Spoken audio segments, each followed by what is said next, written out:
हम चाहते हैं कि हमारे दरमियान एक बहुत खूबसूरत और बहुत हसीन मुकर्रिर, जिनके अल्फाज में एक तरह की मिकनातीसियत, जिनका अंदाज निराला, ऐसा नौजवान मुकर्रिर आज हमारे दरमियान तशरीफ फरमा है। मैं बहुत अदब व एहतराम के साथ बिला किसी तारुफ के खतीब ज़ीशान फसीहुल लिसान हजरत मौलाना कारी मोहम्मद इमरान साहब कासिमी, उस्ताज मदरसा अरबिया अनवारुल उलूम शाहजहानपुर से दरख्वास्त गुजार हूँ, आप माइक पर तशरीफ लाएं और बहुत मुख्तसर वक्त में आप बयान फरमाएं।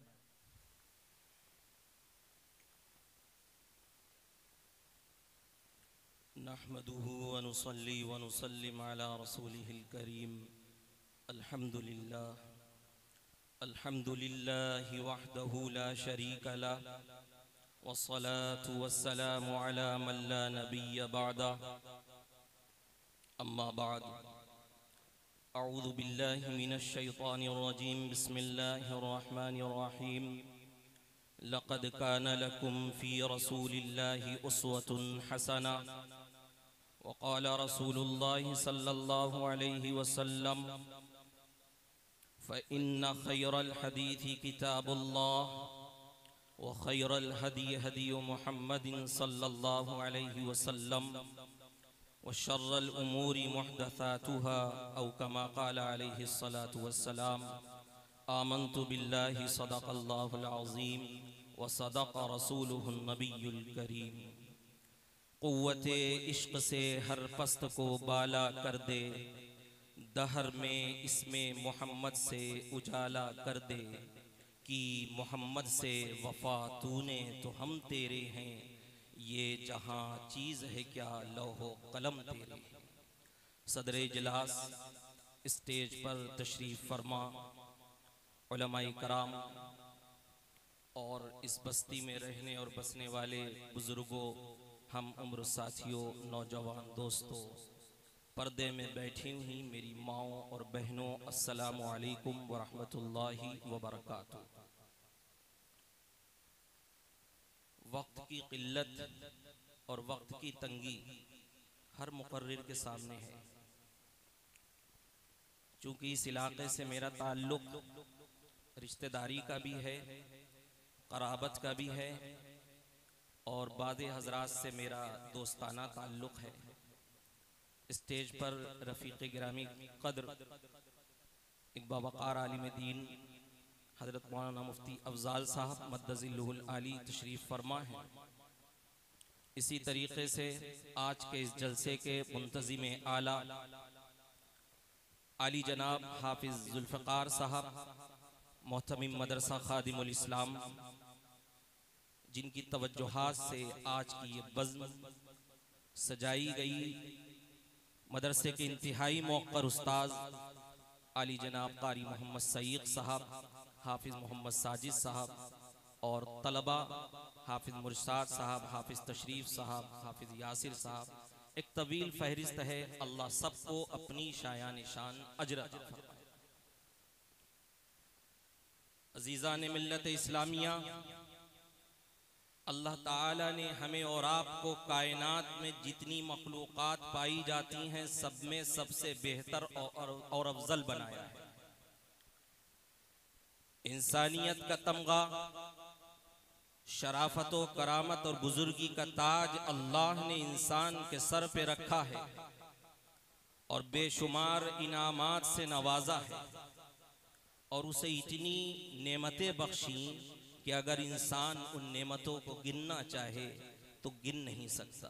व इन तउद्दू निअमतल्लाहि ला तुहसूहा, अगर तुम खुदा की नेमतों को गिनना चाहो तो गिन नहीं पाओगे।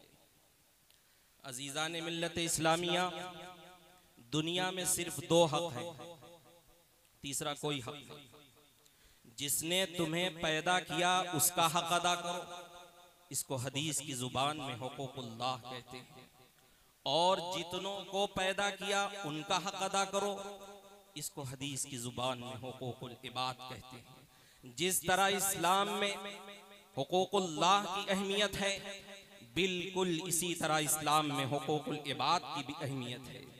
आप अंदाजा फरमाएं, अगर एक नमाजी किसी बेनमाजी का घर हथिया ले, किसी की जमीन दबा ले, किसी का खेत कब्जा कर ले, तो कल मैदान हश्र में अल्लाह उस बेनमाजी को हक देगा कि वो उस नमाजी को माफ करे या ना माफ करे। हुकूकुल इबाद का मफहूम बहुत वसी है, बेशुमार लोगों के हुकूक हम पर हैं। माँ बाप का हक, औलाद का हक, बीवी का हक, शौहर का हक, बीमारों का हक, जरूरतमंदों का हक, बीमारों का हक, गुलामों का हक, और इन तमाम लोगों के हुकूक की अदायगी इसी तरह जरूरी है जिस तरह दिन में 5 मरतबा नमाज पढ़ना हमारे ऊपर जरूरी है, जिस तरह मालदार होने पर साल भर में 1 मरतबा ज़कात अदा करना जरूरी है। वक्त की तंगी के पेशे नजर मैं चंद हुकूक की तरफ आपकी तवज्जो दिलाना चाहता हूँ। माँ बाप के हुकूक के सिलसिले में ये बात याद रखिए कि अल्लाह ने उनके साथ एहसान का मामला करने का और उनकी इताअत व फरमा बरदारी का हमें हुक्म दिया है। वालिदैन की नाफरमानी को अल्लाह ने गुनाह अजीम बतलाया है, उनकी इताअत व फरमा बरदारी को मग़फ़िरत व जन्नत का जरिया बताया गया है। पैगंबर फरमाते हैं, अल जन्नतु तहता अक़दामिल उम्महात, जन्नत माओं के कदमों के नीचे है। पैगंबर फरमाते हैं, दुआउ वालिदिन लिवलदिही कदुआई लकुम, बेटे के हक में एक बाप की दुआ ऐसी है जैसे नबी की दुआ अपने उम्मती के लिए।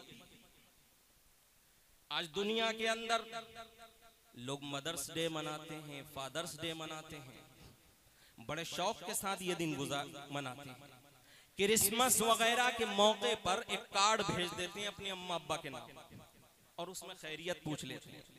वरना हाल ये होता है कि बाप ओल्ड हाउस में दम तोड़ता है और बेटे को खबर नहीं होती है।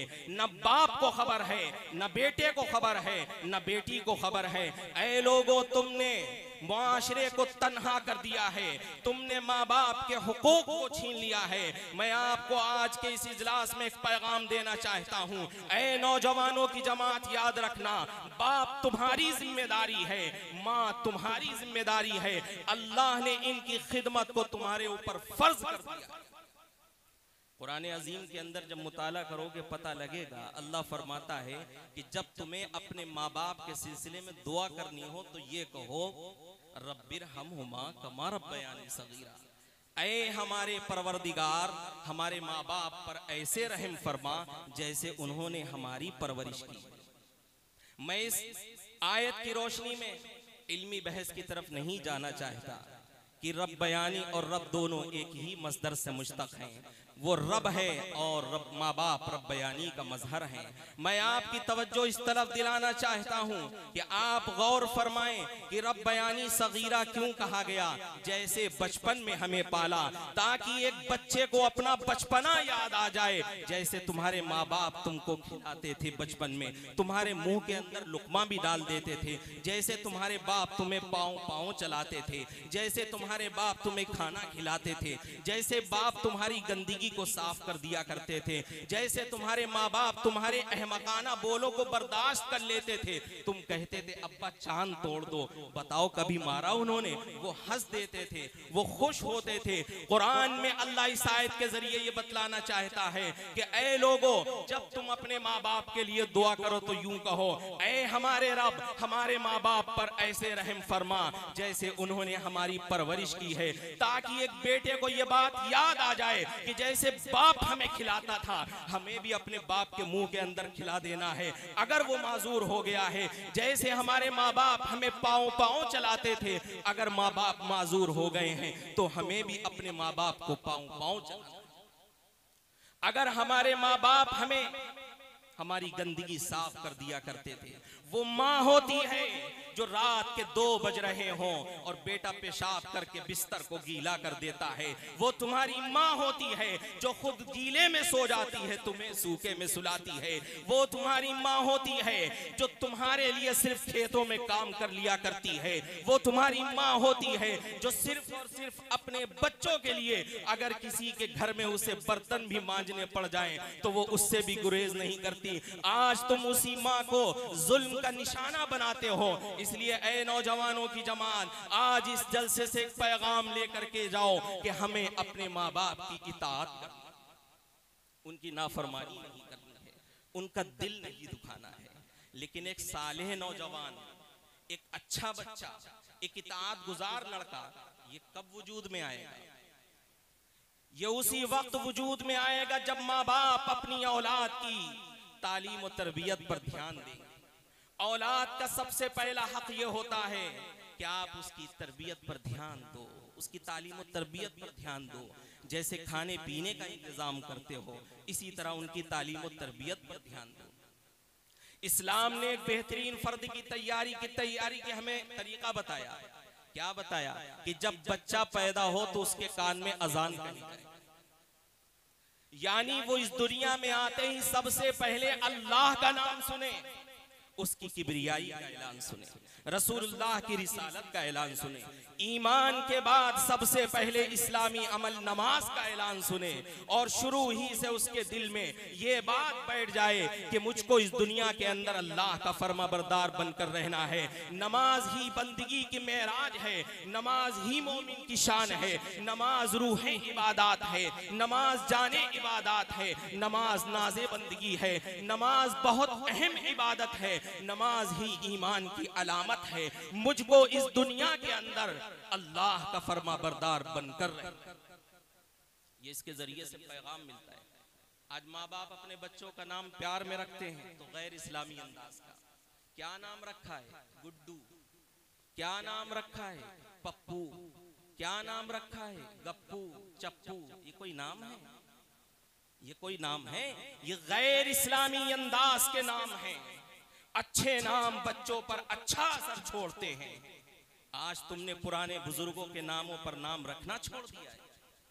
ज़ैनब जी पुराना नाम है, रुक़ैया पुराना नाम है, फातिमा अरे पुराना नाम है, आयशा पुराना नाम है, खदीजा अरे मौलाना साहब ये तो बड़ा पुराना नाम है, कोई नया नाम बताइए। याद रखो ये आहिस्ता आहिस्ता प्री प्लान तुम्हारे अंदर नए नए नामों की जिद्दत पसंदी डाल दी गई है। जब तुम अपने बुजुर्गों के नामों पर अपने बच्चों के नाम रखते थे, कौन आया है? बेटी आयशा आई है, फौरन तुम्हारी तवज्जो जाती थी सैयदा आयशा की तरफ। कौन आया है? बेटी फातिमा आई है, फौरन तुम्हारी तवज्जो जाती थी हजरत फातिमा रजी अल्लाह तआला अन्हा की तरफ। कौन आया है? बेटा अबू बकर आया है, उमर आया है, उस्मान आया है, अली। इन अकाबिर की तरफ तुम्हारी तवज्जो जाती थी। इसलिए ए अजीज़ा ने मिल्लत इस्लामिया, आज ये नए नामों की जिद्दत पसंदी के तौर पर हमारे अंदर ये चीजें डाल दी गई हैं। पैगंबर फरमाते हैं अपने बच्चों का नाम अच्छा रखो, इस्लामी अंदाज का नाम रखो, उनका अब्दुल्लाह नाम रखो, उनका अब्दुर्रहमान नाम रखो, उनकी अच्छी तरबियत करो और उनको अच्छे अदब से मुज़य्यन करो। कैसी तरबियत है यार? एक बाप अपने बेटे को 50,000 का मोबाइल देने के लिए तैयार है, 500 का रिचार्ज कराने के लिए बाप तैयार है, लेकिन अगर कह दिया जाए मदरसा खादिमुल इस्लाम के लिए जरा 200 रुपए दे देना, अगर कह दिया जाए मस्जिद के लिए जरा 100 रुपए इनके घर पर बांध दो, आप ईमानदारी से बताइएगा, ईमानदारी से बताइएगा, वही बाप जो अपने बेटे को 50,000 का मोबाइल देता है, बताओ वही सबसे गरीब नजर आता है कि नहीं आता है? वो 500 रुपए मदरसे में देने के लिए तैयार नहीं है, जहां से उम्मत को रूह की ग़िज़ा मिलती है, जहां से रुश्तो हिदायत का पैगाम मिलता है। मैं इसलिए आपको एक पैगाम देना चाहता हूं, इन मदारिस को मजबूत कीजिए, इन मदारिस से जुड़िए और सिर्फ पैसा ना दीजिए, बल्कि इनमें अपने बच्चों को भेज करके इनको आबाद करो। ये वक्त की अहम जरूरत है। जिस बस्ती में अल्लाह का कलाम पढ़ा जाता है, जिन घरों में अल्लाह की किताब पढ़ी जाती है, अरे जिन दरो दीवार में ये सैकड़ों बच्चे जो हिफ्ज़ कुरान कर रहे होते हैं, हुफ्फाज तैयार होते हैं, उलमाए इस्लाम तैयार होते हैं, तो आप समझ लो और याद रखो पूरी बस्ती के ऊपर अल्लाह की तरफ से रहमत और बरकतों का नुज़ूल।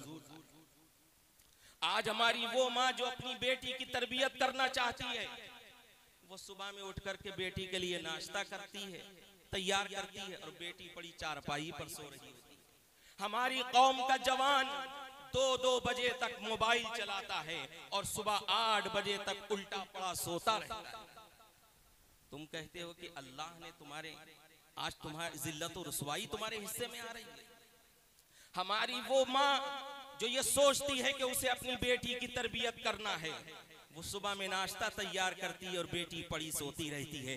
अरे ऐ कौम की शहजादी, ऐ इस्लाम की शहजादी, होना तो ये चाहिए था कि तेरा बेटा तेरा शौहर तेरे बेटे को उठाता, तू अपनी बेटी को उठाती, 2 मुसल्ले बिछाती, एक पर खुद खड़ी होती, एक पर अपनी बेटी को खड़ा करती, और उसके बाद में तुम अल्लाह के लिए नमाज पढ़ने के लिए खड़ी होती। बाप बेटे को उठाकर मस्जिद की तरफ लेकर के जाता, तुम लोग हाथ उठाते, अल्लाह के दरबार में हाथ तुम्हारे नीचे बाद में आते, अल्लाह की रहमत के खजाने तुम्हारे लिए पहले घरों में पहुंचा दिए जाते। इसलिए ऐ अजीज़ान मिल्लत इस्लामिया, यही वो मदारिस हैं जिनसे आपको जुड़ना है। इन मदरसों को सिर्फ दरसगाह ना समझो, ये मदरसे इंसानी तस्कीन का सामान है। ये फैक्ट्रियों का जमाना है, कारखानों का जमाना है, साइंस का जमाना है। ये वो जमाना है जब फैक्ट्रियों में पुर्जे ढलते हैं, मगर इन मदरसों में आकर के देखो, यहाँ इंसान ढलते हैं, यहाँ किरदार ढलते हैं, यहाँ कैरेक्टर ढलते हैं, यहाँ इंसान की जिंदगी ढल जाती है, यहाँ तहजीब ढलती है, यहाँ शाइस्तगी ढलती है, यहाँ इंसान को इंसान वाकई बनाती है। इन मदरसों में पढ़ने वाले लोग अपनी आबरूओं का सौदा नहीं करते। इन मदरसों में पढ़ने वाले लोग जानवरों जैसी अपनी जिंदगी नहीं गुजारते। इन मदरसों में पढ़ने वाले लोग अपनी चेहरों की इस्मतों का सौदा नहीं करते। इन मदरसों में पढ़ने वाले लोग वो होते हैं जो जिंदगी की आला कदरों से आशना होते हैं। इन दरसगाहों से जो तलबा निकलते हैं, उनकी निगाहों में हया होती है, उनके कदमों में तमकनत ईमानी नजर आता है और उनकी जिंदगियों में वकार आदमियत नजर आता है। अल्लाह हमारा ताल्लुक इन मदारिस से मजीद पुख्ता फरमा दे। अल्लाह सलामत रखे आली जनाब हाफिजुल फ़क़ार साहब को और इनके यहाँ के जितने भी मुलाजिमीन हैं। इस इदारे की मोहब्बत अल्लाह करे इस पूरी बस्ती के लोगों के दिलों के अंदर डाल दे।